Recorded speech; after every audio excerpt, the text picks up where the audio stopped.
secret mo. May naging pasahero po ako na nakasex ko habang nagdadrive po ako.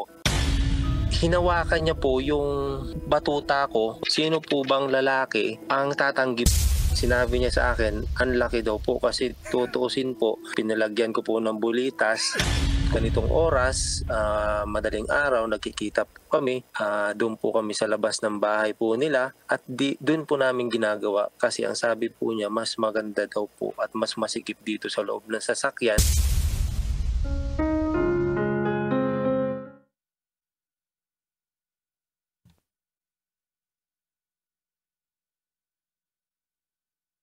Good evening mga kabisyo.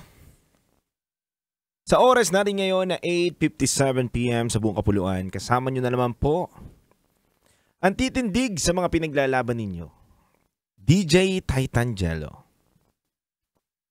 Mga kabisyo, napakinggan nyo nga po ang recap ng ating top secrets.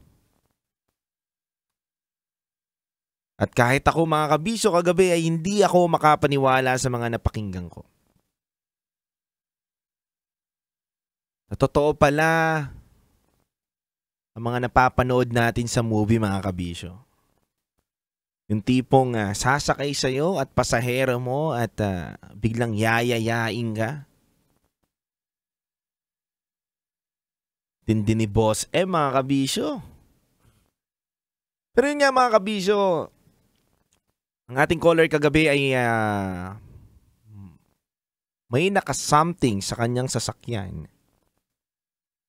Sa hindi inaasahang pagkakataon, tinuloy-tuloy na po nila ang kanilang relasyon.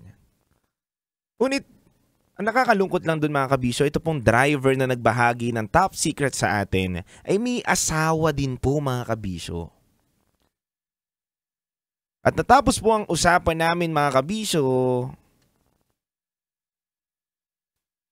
sa paalala na dapat wag nating hayaan lokohin ang ating partner. Dahil katulad nga ni Boss meron siyang asawa na nag-aantay sa kanya. Asawa na naniniwala na nagtatrabaho lang siya ng marangal at walang ginagawang masama. Pero si Boss iba ang mga pinagkagawa. Kaya mga kabisyo, kung katulad ka ni Boss na TNVS driver na bumabiyahe ngayon, naway kayo po ay bumiyahe lang at magnegosyo lamang at magtrabaho lamang ng tapat at totoo para sa pamilya po ninyo. Para hindi po napupunta ang mga pinaghihirapan ninyo sa ibang bagay, kundi napupunta po ito sa tamang paggastos at sa tamang pamilya at hindi sa ibang pamilya. Ha? Bye! Anyway mga kabisyo, speaking of pamilya, sa ating top secrets ngayon na pinakinggan,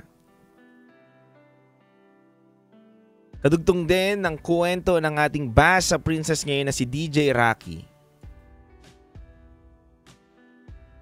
Ang isang kwento na patungkol sa pamilya.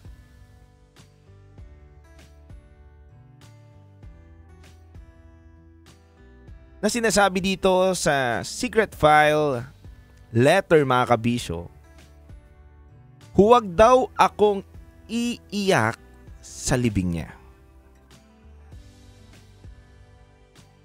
Ano kaya ang laman ng katagang to? Sa binahagi ngayong araw na to ng ating letter sender sa secret file. Kaya mga kabisyo, pakinggan po natin ang isa na naman nakapupulutan natin ng aral. Iiyakan, papakinggan na Secret Files. Dito lang yan sa 90.7. Kasama nyo pa rin ang titindig sa mga pinaglalaban ninyo, DJ Titangelo. Kaya mga kabisyo, muli ako magbabalik. Huwag kayong mawala. Kailangan pa bang i-memorize yan? Basic. Halo-halo ang nararamdaman ko. Kinakabahan ako, natatakot ako, gusto kong tumakbo pero hawak niya ang kamay ko.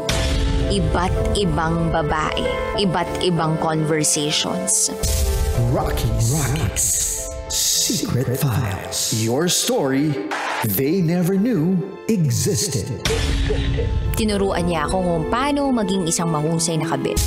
Yung puso ko parang sinasaksak sa sobrang sakit. Rocky's Secret Files. Secret Files. With Titan Jello. Rocky's Secret Files. Rocky's Secret Files.